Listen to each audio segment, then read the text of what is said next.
Kana vifaa kama maudhui ya kidijitali yanayotumika na madarasa yote. Walemavu. Kuna wanafunzi ambao ni walemavu na wanaweza kukosa shule wezeshi zinazoweza kuwapa vifaa na vitu wanavyohitaji. Taja aina 3 za vyakula vya asili. Nduma.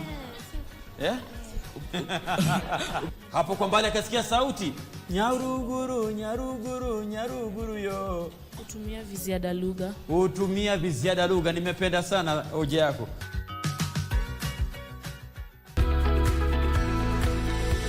Kila mwisho wa juma kwenye runinga yako ya KBC Channel 1 tunakuletea Mkulima. Ni kipindi cha kila mtu. Iwe wewe ni mkulima mdogo, mkulima mkubwa, muuzaji au mnunuzi, au yeyote anayenuia kuanzisha kilimo ama ufugaji. Tazama Mkulima kila Jumamosi saa 10:30, ambapo kilimo na fursa zinapatikana.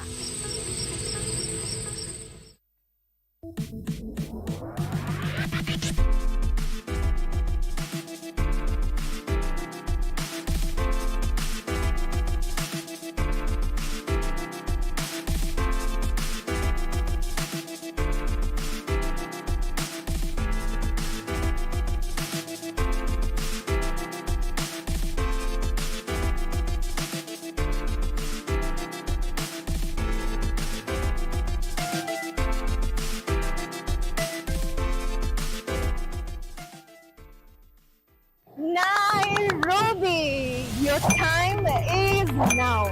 Mafani ya kutoka blog na KBC imeamua lazima uomoke. Tutakuwa tunakaa mtaa yako kukuomosha very fast. Jibu maswali zangu 3 tu.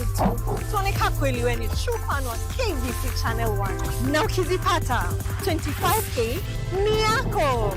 So make sure una watch KBC Channel 1. Alafu kinicheki kwa streets. Niulize kana kuomosha leo. Omoka na KBC Channel 1. Wanga bad ni mbaya. Do you know what's inside that prepackaged food? Those unhealthy ultra-processed foods high in sugar, salt or unhealthy fats can lead to diseases. According to the Ministry of Health, approximately 39% of all deaths in Kenya are as a result of non-communicable diseases such as obesity, diabetes, cancer and high blood pressure. The foods and drinks we consume every day can affect our health more than we realize. Clear information on packages about what's in our food can help us have a healthy diet. From the Food Policy Coalition Kenya.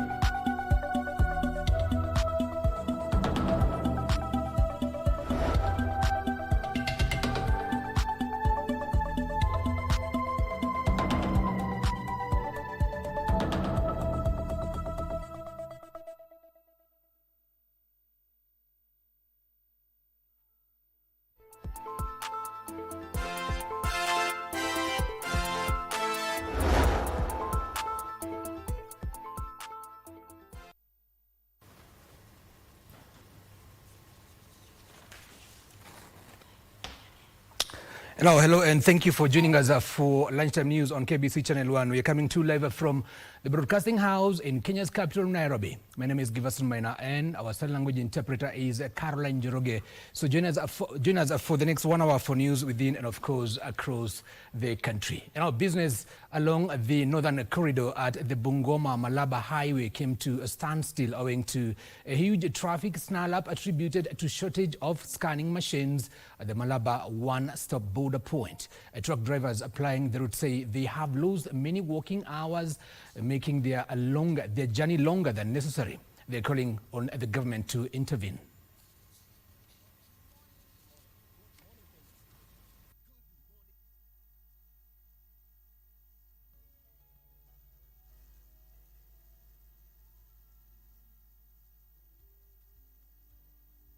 Nikiangalia venye jana ilikuwa inaenda, hata jana haikusonga kabisa. Sasa hapa mimi nina nia tu ya kuwa na imani ya kuvuka kitu kama saa 2 usiku hivi. Kachukua kilomita 6.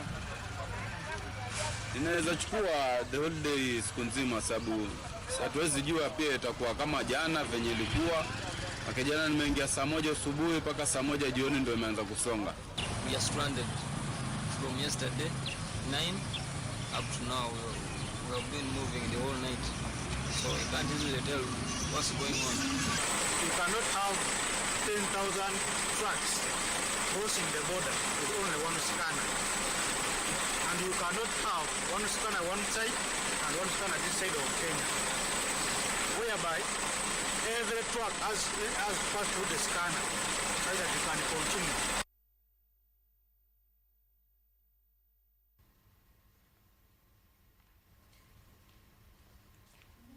Residents of Kohego area of Isebania, Migori County, are mourning the death of a 38-year-old man who reportedly committed suicide following a family dispute.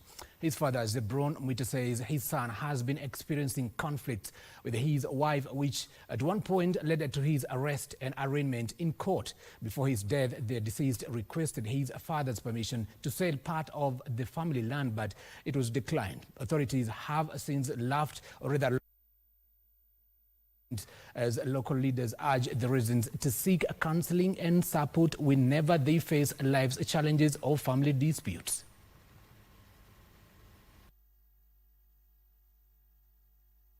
Akanipigia simu huyu Daniel wangu huyo, baba kuja nikwambie kimekwaje nyumbani, awe kuja nikwambie.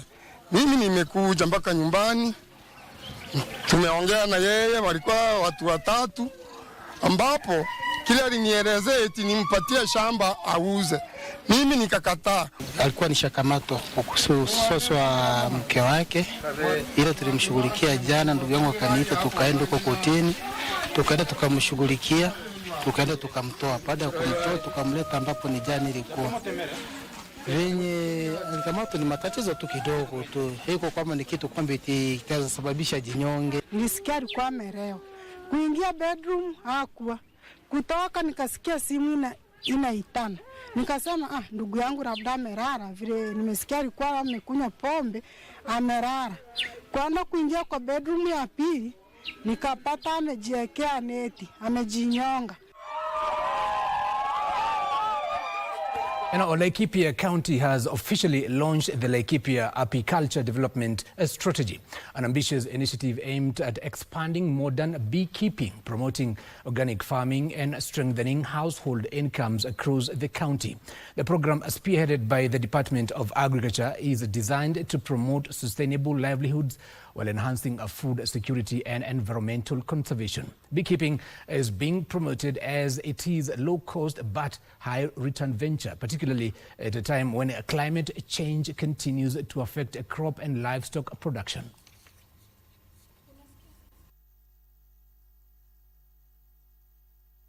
Mambo ya beekeeping katika Laikipia County inaweza kufaa sana, kwa sababu tuko na aina ya miti ile kwanza iko na madawa kama acacia iko na madawa. Kwa hivyo watu wetu wa Laikipia North watakuwa wanatoa asali ya kutoka kwa acacia, na kupitia kwa acacia tunataka kuambia wale wananunua asali ya kwamba kuja kununua asali kutoka ile asali ya kutoka Laikipia North, itakuwa hizo nyuki zitakuwa zimetumia maua ya kutoka acacia.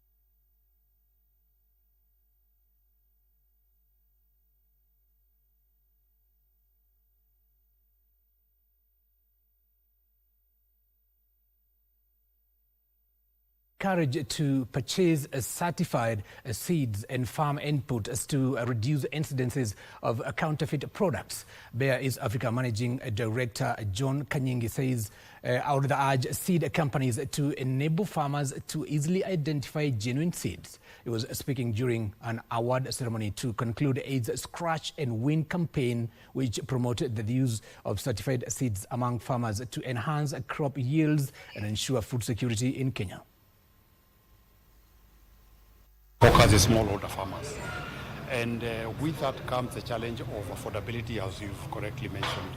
And what we've done is made sure that the seed is affordable to the extent that the farmer can be able to buy from the shop. We have pricing that is affordable for the farmer, but most importantly, we also have packaging that fits the smallholder farmers.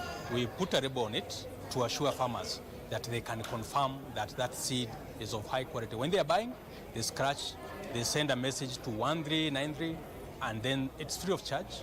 They get back the feedback to say that the seed is okay. If there's a complaint, they call us, and then we are able to help them. As are able to authenticate the quality of inputs that they are purchasing across our distribution channel, across our retailer channels as well, and ensuring that farmers can ensure that the quality of what is being sold out there, meet the specification and the requirements of the quality, and of course what we say it is what it is.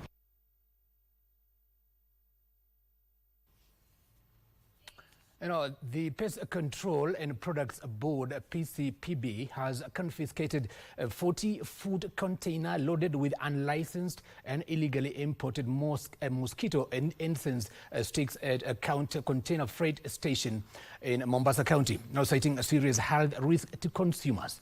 The container was found with 520 boxes of mosquito sticks that had been falsely declared as mosquito chips and coils in the bill landing.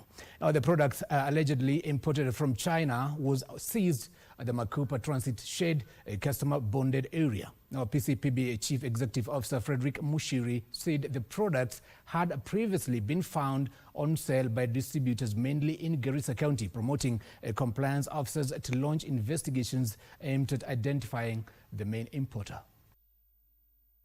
We have been able to get this consignment, and from the documentation, they are not adding up.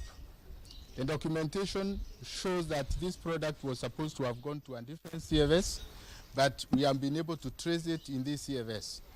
Additionally, from the documentation as well, what has been declared is actually what is not what is here.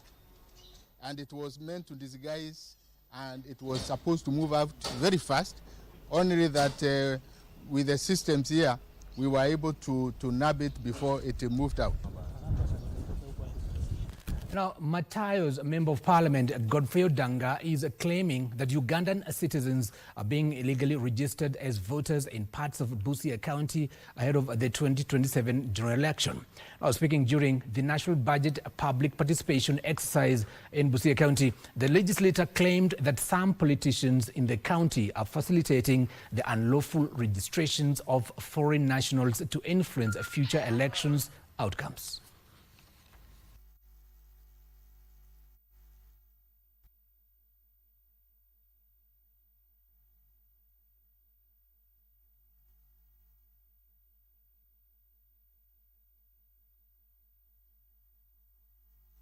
Jana wamefanya kikao, wanabeba watu kutoka hapa Busia kupeleka kuwapa vitambulisho huko wapi, Bukiri huko.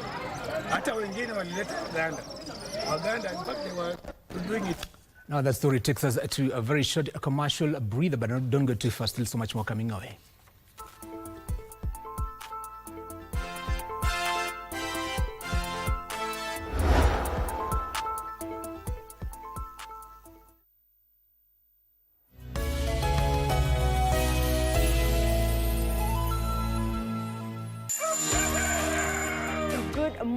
Good morning. Good morning, Kenya. Wake up with Good Morning Kenya, the morning show that's got it all. We dive deep into issues shaping our country. Youth are a voice of a nation. What is the next step for the young people? Unpacking political landscape from Monday to Wednesday. We discuss family matters. It is very important to guard your relationship. And for your health. Someone doesn't wake up and they become an addict. It's in stages. We've got you covered each and every Tuesday at 9 a.m. Every Wednesday, it's all about The Viewpoint. A day in politics is like 1,000 years. Unpacking the biggest stories of the week, getting you insights and getting you ready for your day. And the package is not yet done.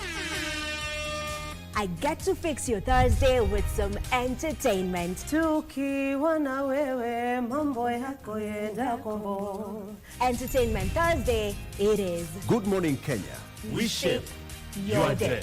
Good Morning Kenya, every weekday morning on KBC Channel 1.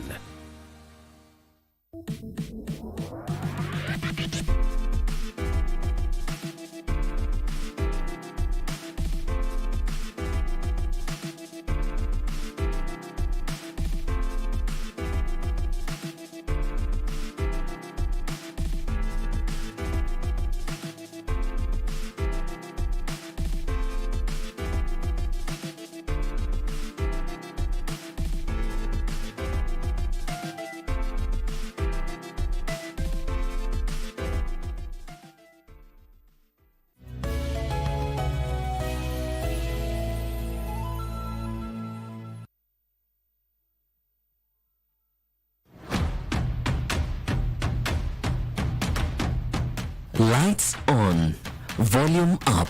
This is where stories come alive. From local drama that hits close to home.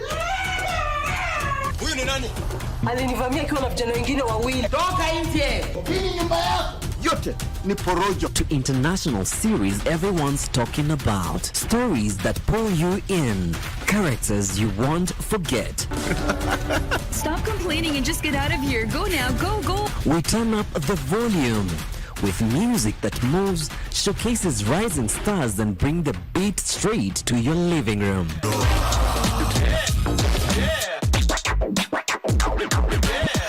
And when it's time to talk, we don't hold back. How is everything going? Real conversations, big personalities, the issues, the loves, the moment everyone's debating the next day. Every show, every night, different voices, one destination. This is television that feels alive, unpredictable, and missable. We're so excited. We were allowing our imaginations to run rampant, okay? We had colors and names and parties and all the things we were going to do. And the nurse checked and said, "I'm so sorry." Michelle Wilkins has sung with some of the top artists in the Christian music scene, from Mandisa to Toby Mac. All that time on stage didn't compare to the joy of finding out she and her husband Michael were expecting their first child. The lady says, "Oh, I'm so sorry, but there's no longer a heartbeat." It hurt. It was like a pain I had never felt before. 'Cause for 24 years I've been living next door to Alice.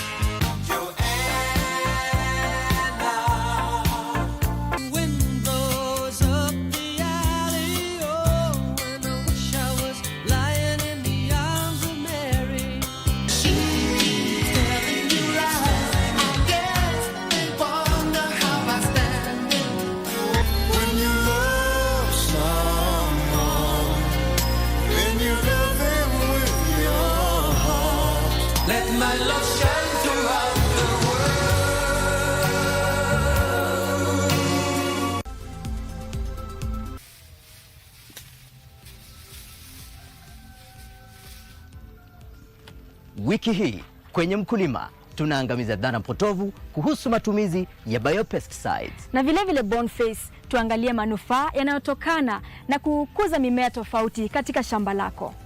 Dawa za biopesticides ziko na ufanisi mzuri na tena zinaitwa zile dawa broad spectrum. Utapata kwamba dawa moja inaua huyo diamond backmoth na tena wadudu wengine wale wote ambao tumezungumzia.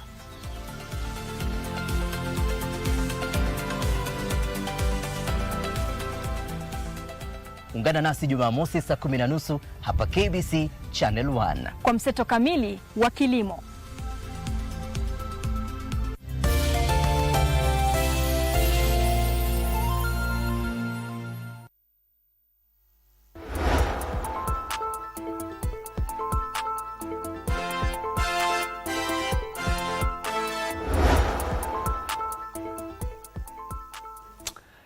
Thank you for staying with us and welcome back. And our Trans Nzoia County Governor George Natembeya has dismissed claims of supremacy battles with the ODM Linda Mwananchi team leader Edwin Sifuna, terming the allegations as mere propaganda. Natembeya says the opposition's shared agenda is to form a government in the 2027 general election. Speaking in Kwanza, Trans Nzoia County, Governor George Natembeya urged Western Kenya region to be united, noting that their voting bloc is critical in the 2027 general election. Wanapanga njama. Na mimi nataka Oparanya ndugu yangu asikie, maana ako ndani ya njama. Wanataka kukorogana kule kidogo. Ifanye kwamba ati wamemfukuza. Ata amefutwa kazi. Ili atoka akuje huku nje atafute sympathy.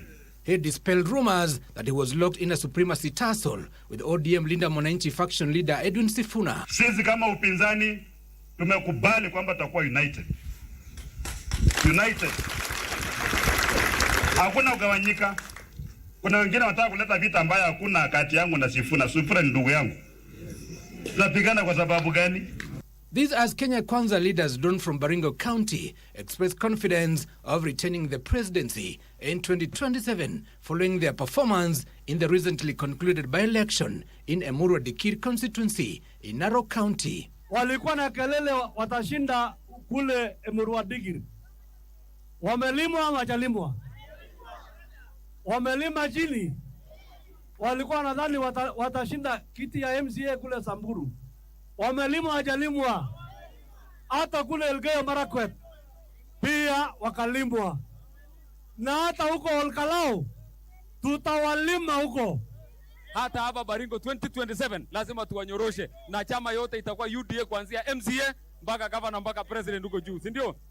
Elsewhere, Tana River County Senator Danson Mongatana and Giverson Member of Parliament Ari Wario have urged residents of Giverson constituency not to transfer their votes to neighboring Lamu and Garissa counties, saying the move could weaken the region's political influence. Tusitoe kura zetu tupeleke Lamu ama tupeleke huko sehemu ya huku kwingine huku kunaitwa nini huku Garissa County. Let us vote here. Lakini kupiga kura hapa tutumie nguvu yetu vizuri. Msigawanywe kwa ajili ya siasa, msipigane kwa ajili ya siasa, practice demokrasia yenu, lakini watu wa Kipini muache kupeleka kura yenu Lamu. Lamu haikuletee maendeleo. Lamu haitakujengea barabara. Let's take it to Kiambu County, where residents of Kiandutu slum in Thika women prisons inmates in Kiambu County have been equipped with practical skills such as the production of packaging bags, envelopes, book covers, and other eco-friendly products to generate income and promote self-reliance. The program, launched by Jamii Products, aims to train inmates in 140 prisons across Kenya, and so far they have successfully trained participants in 10 prisons. The program is not only part of rehabilitation and social reintegration, but also brings youths together, mothers, fathers, parents, persons with disabilities, and orphans. Part of dignity work, rehabilitation, and also social integrity. So as much as we are also integrating the community, the prisons, we also feel that also we need to embrace the empowerment for the community. Najifunza kuchona bagi na bahasa na nataka kuendelea na nipeo nguvu ndio niendelee. Vijana mjitokeze, mkuje tushikane. Hii ni course na hii ni bado unatengeneza job na kuwa your own boss. Hii pesa yenye inapatianwa kutoka kwa government tunaweza omba sana ikuwe ikitufikia, kwa sababu inaweza tusaidia sana kwa upande wa kununua materials.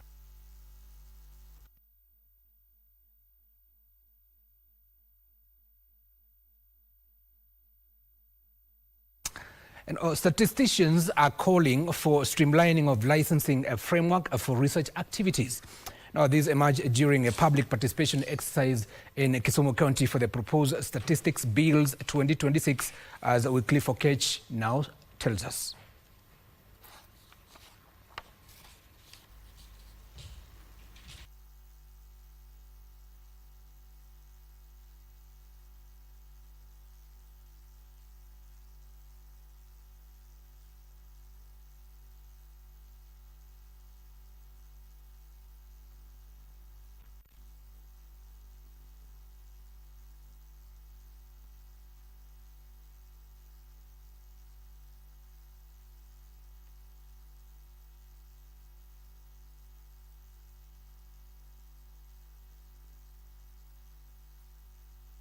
farmers in Kamasian Ward, Kipkelion West Sub-County, Kericho County, have rejected plans by a private farm to open coffee cherry buying centers in the area. Now, speaking after holding a meeting at Kashin led by their MCA Philip Rono, the farmers said the Coffee Act of 2026 bans coffee hawking.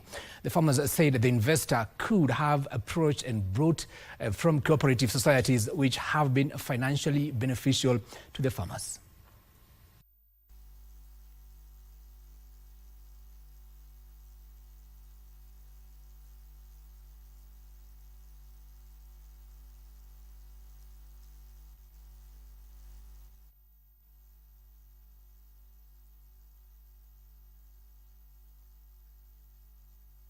Mbona angeanza na kuapproach cooperative societies waseme niko na bei mzuri, ndio tusikie kama cooperatives yetu wamekataa kuwauzia kahawa, warudi sasa kwa wakulima. Lakini historia ya kutembelea katikati ya wakulima, hii ni wakora.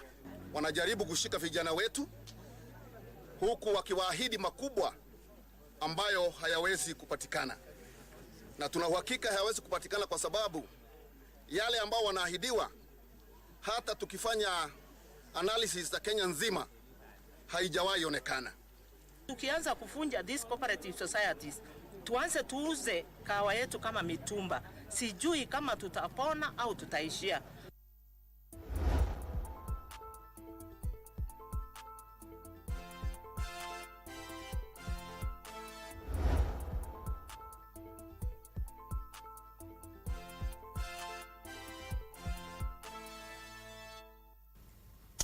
And now let's get sporty. Kenya claimed its third gold medal on day 3 of the 2026 African Senior Athletics Championships in Accra after Diana Wanza won the women's 10,000 meters title.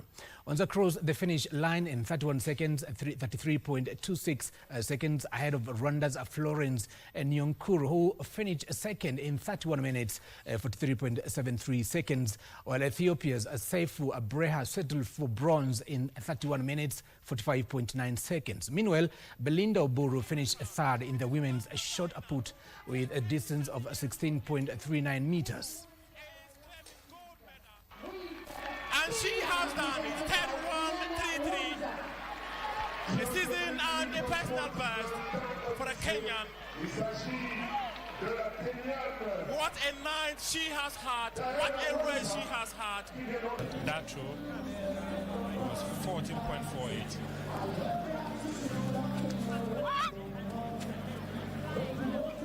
Sarah Matiano. Now, preparations to host the 2027 Africa Cup of Nations have intensified with the construction of the Raila Odinga International Stadium set to be completed by the end of July ahead of the Continental Tourney. Now, speaking during an inspection tour of the facility, Sports Cabinet Secretary Salim Mvurya said the stadium is now at 91% complete. While the training pitches stand at 87%. Mvurya said the government is working closely with the CAF to ensure the facility meets international standards with ongoing works including pitch development, lighting installation and landscaping. Meanwhile, renovation works at Kasarani Stadium are also progressing, with consultations ongoing over the proposed construction of 61 skyboxes, which could affect completion timelines ahead of AFCON 2027.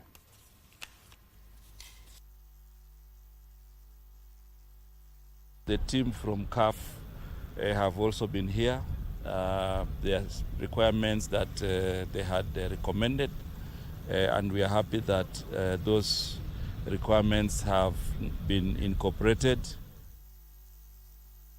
Now, the stage is set for the second leg of the Shell Autocross Rally Championship, which will take place tomorrow at the Stony Adi in Machakos County, following the scrutineering exercise today.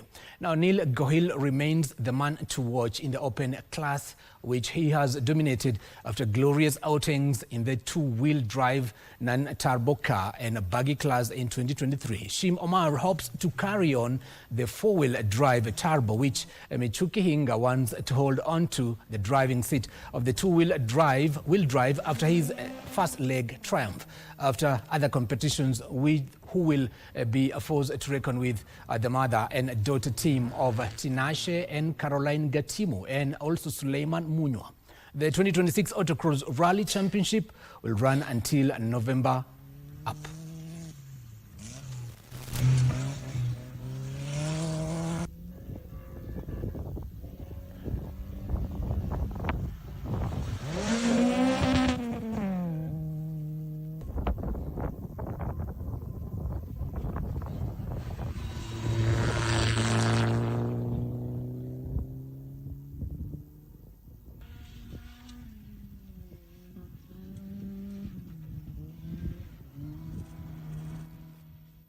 Now, Football Kenya Federation Nairobi East Branch has rolled out a referees endurance test in effort to equip match officials with outdated or rather updated knowledge on the laws of football game. Now, Kenyan referees have come under fire lately for controversial decisions made during league matches, with the Football Kenya Federation being forced to act. It's on these premise that FKF Nairobi East Branch held the upskilling one-day exercise, an occasion that was also used by speakers to remind the referees on the importance of holding integrity while officiating matches. Now, speaking during the event, commonly referred to as a physical and endurance test, or PET, FKF Nairobi East Branch Chairperson Dick Doyo emphasized the critical role referees play in the development of the game, hence the need to give them refresher courses on the laws of the game and general physical fitness. The exercise attracted a total of 150 referees drawn from lower tier leagues.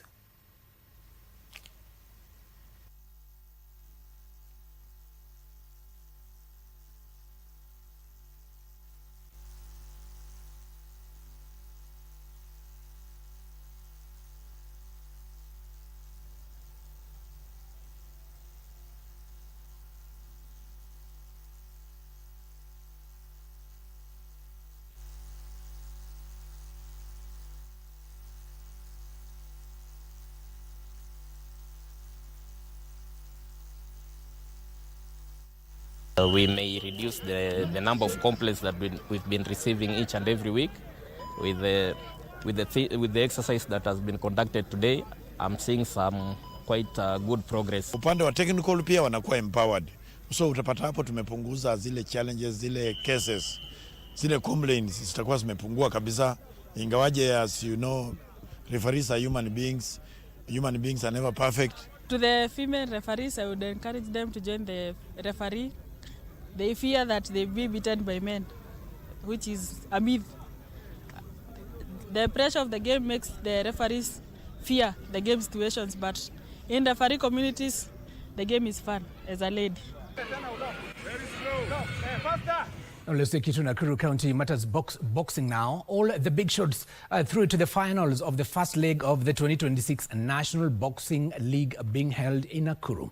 Now, Africa champions Boniface Mugunde of National Police will be taking to the ring against Maxwell Michael of Sombeya in the light middleweight. Kenya Defence Forces All Africa Games champions Edwin Okongo also made it to the middleweight finals against Ken Omolo of Kibra.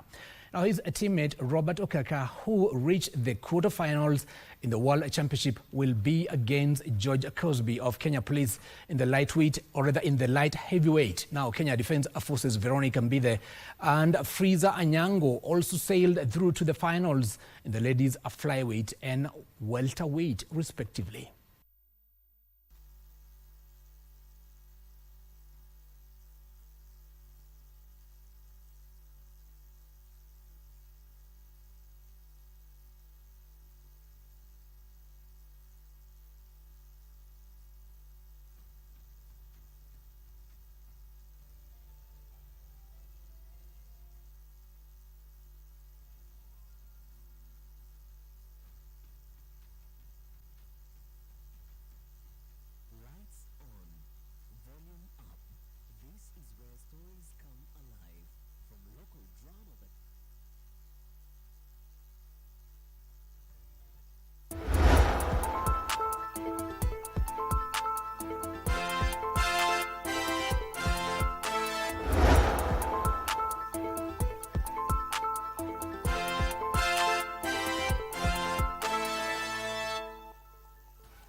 Statisticians are calling for streamlining of a licensing framework for research activities.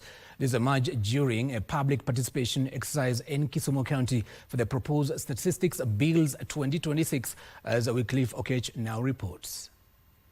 The government is seeking to update the data handling and management framework by amending the Statistics Act of 2006 to create the Kenya Statistics Authority to replace the Kenya National Bureau of Statistics. This bill also seeks to enhance the mandate of the Bureau, the functions of the Bureau, because we are also taking cognizance of the fact that there have been emerging technologies. During a public participation exercise in Kisumu, bringing together participants from the counties of Siaya, Vihiga, Kisumu and Homa Bay, the cost of undertaking research was a key concern. We are requesting that the new bill will ensure that research is streamlined in a way that when we are doing our research, like the private sectors, the NGOs and the consultants, we get permits from the Kenya Statistics Authority, not any other several bodies. The participants also implored upon the data institution to actively advise on employment trends in the country by periodically availing data on course selection at tertiary institutions and their subsequent employability rate. The Statistics Authority should have current information. There is too much lacking with respect to statistical data in education. The issue of data safety was also highlighted. Data safety is something very important, because I don't expect to give out my data, then tomorrow police officer is in my door. Kenyans have until the end of May to submit proposals on the draft bill. The email addresses are still open. Our accounts are still open. That is a public participation at knbs.or.ke and Director General at knbs.or.ke.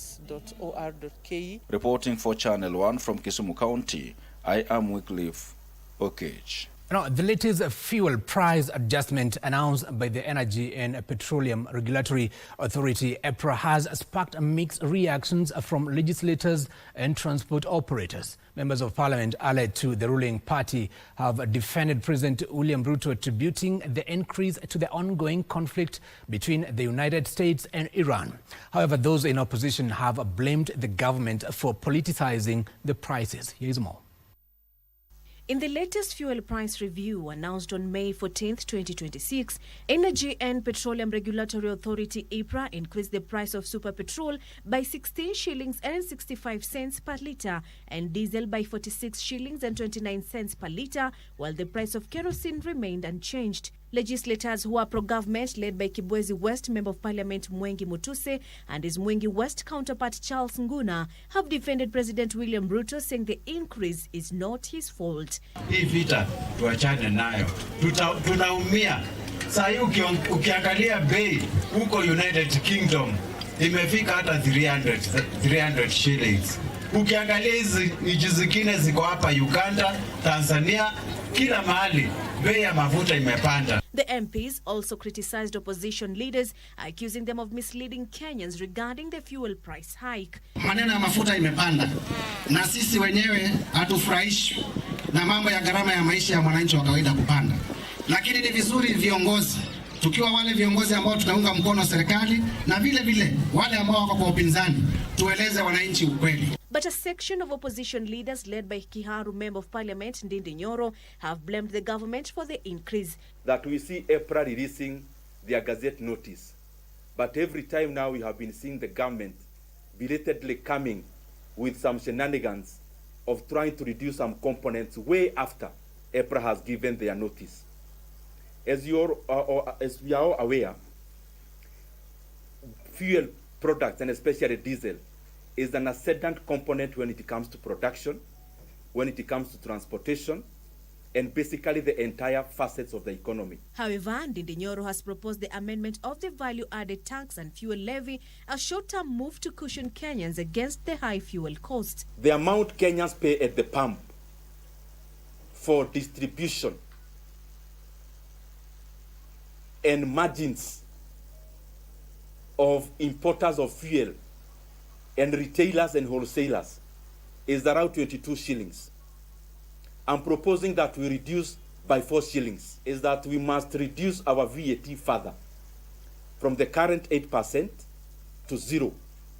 In the short term, we must exempt fuel products from VAT. We must do away with the road maintenance levy fund, Kenya shilling 7, that was added in the year 2024 by this government. These truck owners joined other players in the transport sector in announcing a nationwide strike on Monday over the fuel price hike. All transporters in Kenya, kutoka Mombasa hadi Busia, kutoka Mandera kwenda hadi Isibania, Jumatatu malori yote yawekwe parking. According to the government's announcement, the new prices will remain in force for the next 30 days. Kasichana Masha, Lunchtime News. Now, a landmark peace dialogue between residents of Kiunga in Kenya and Ras Kamboni in Somalia has unveiled a bold proposal to unite the identities of the two border towns under one name, Kiumboni.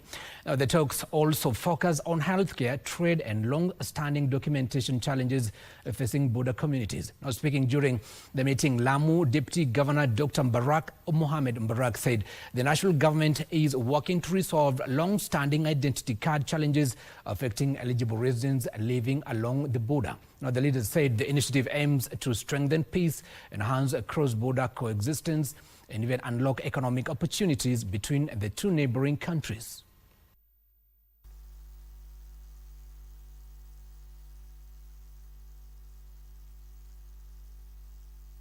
Nimeyasikia masala yote ya vitambulisho, masala ya hiyo movement. Inshallah hizo salamu tutazipeleka kwa mstahiki governor Isa Timami na kule mbele zaidi juu kwa serikali kuu ambayo ndio inahusika katika masala ya mpaka. Najua hivi karibuni utaweka ile mkataba Mheshimiwa Rais na Prime Cabinet Secretary Musalia Mudavadi wataweka ile mkataba ya kufungua ile line ya port ya Lamu na ile port ya Kismayu. Tumekuja hapa kuhakikisha watu wa Ras Kamboni na watu wa Kiunga wanashikana kabisa. Ndio hata hakuna nafasi ya adui yote kuingia katikati ya watu wawili. Kwa sababu tunafanya hivyo kusudi watu wenyewe walinde mipaka yao. Amani ni kitu muhimu na hizi jamii mbili ni lazima ziendelee kuongea, kujulishana kuna mtu mbaya mahali fulani ili kuonesha sisi kama jamii tunaweza kushirikiana kudumisha amani. Now, residents of Taita Taveta County have participated in a public participation forum organized by the Parliamentary Budget and Appropriations Committee ahead of the 2027-2026 National Budget reading. The forum aimed at educating members of the public on the budget-making process while also collecting wananchi's views on priority development projects in the county. Now, a member of Parliament for Kitui Central, Dr. Makali Mulu, said the public participation remains important in ensuring government projects reflect the needs of citizens. He also noted that counties receive close to 100 million shillings annually to facilitate public participation initiatives, urging wananchi to actively engage in such forums. The meeting was basically to educate the public on what the budget entails this year, and I requested them to give their proposals. As part of the budget making process, we do allocate 100 million per county every year to take care of public participation initiatives. The disabled have also come up with their proposal. They're saying they want equipment to facilitate their movement. And having listened to all these good proposals coming from the public, our work is now already cut. We are going to sit down and see which proposal has the highest impact and will be within our budget of 100 million. Nairobi County woman representative in the National Assembly, Esther Passaris, has defended community health promoters over what she described as excessive medical deductions by Social Health Authority. Speaking after a meeting, the health promoters, Passaris, urged the Ministry of Health to reduce the amount deducted from the volunteers from the current 1,000 shillings to 500 shillings. She argued that their income is low and deductions should reflect their earnings. Deduction of 1,000 for CHPs for SHA is a bit exorbitant. I believe that SHA should charge all CHPs in Kenya 500 shillings monthly for their SHA, because they cannot afford 1,000 shillings. Already they are struggling, and we know that jobs are not readily available. So because they provide this absolute service of health, they should be covered with 500 shillings a month, which can be comfortable for them as opposed to 1,000 shillings.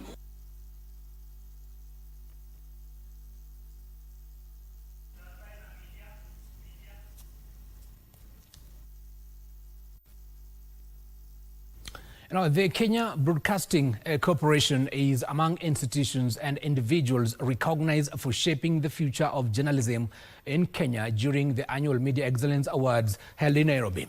Now, the premier Kenyan Media Awards Gala saw stakeholders appreciating the role of journalism in promoting ethical reporting, diversity and credible information. Tourism and Wildlife Cabinet Secretary Rebecca Miano, who was the guest of honor, commended journalists for upholding professionalism and ensuring Kenyans receive verified and ethical news despite challenges facing the industry. Aaron Murray reports.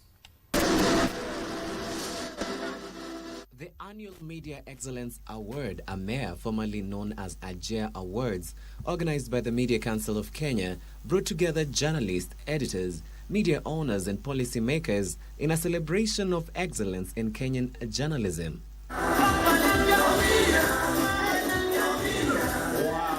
The Kenya Broadcasting Corporation, KBC, was among the winners of the night, receiving a special recognition award for its dedication to media diversity, inclusive programming and amplifying marginalized voices.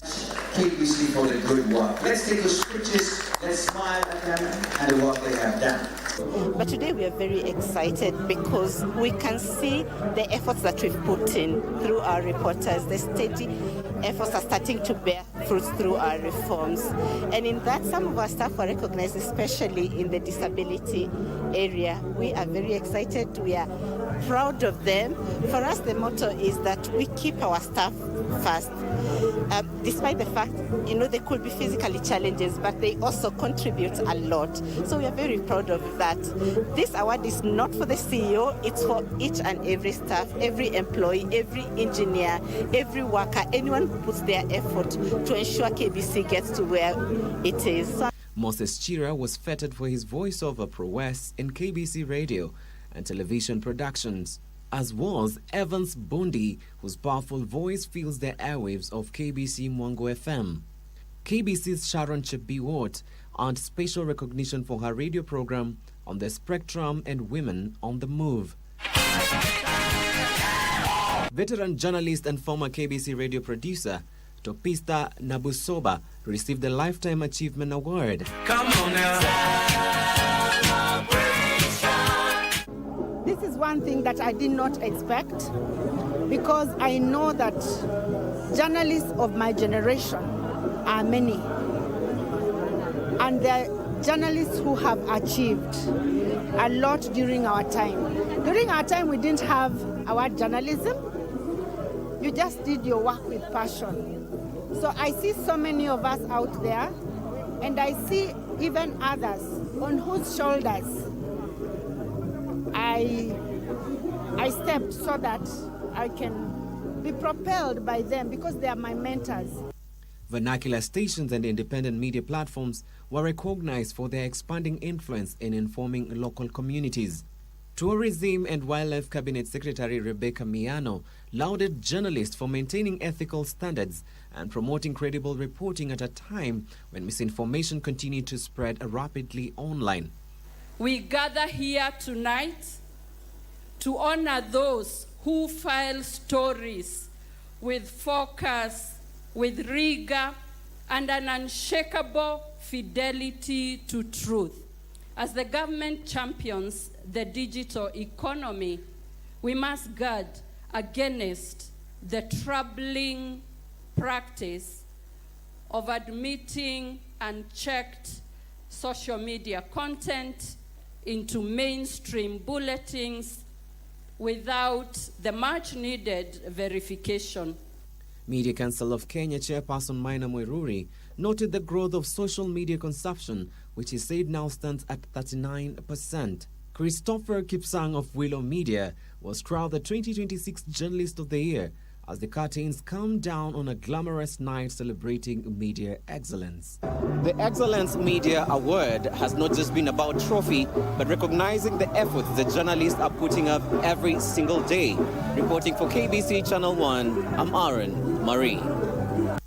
And thank you, Arimaron, for that beautiful story. And that's where we end Lunchtime News for now. My name is Giverson Maina, and our sign language interpreter is Caroline Joroge. But before I let you go, there will be a final FA Cup between Chelsea and Manchester City at about 5 p.m. What a showdown. See you again tomorrow, same place, same time.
Lights on, volume up. This is where stories come alive. From local drama that hits close to home. Huyu ni nani? Alinivamia akiwa na vijana wengine wawili. Toka nje. Hii nyumba yako. Yote ni porojo. To international series everyone's talking about. Stories that pull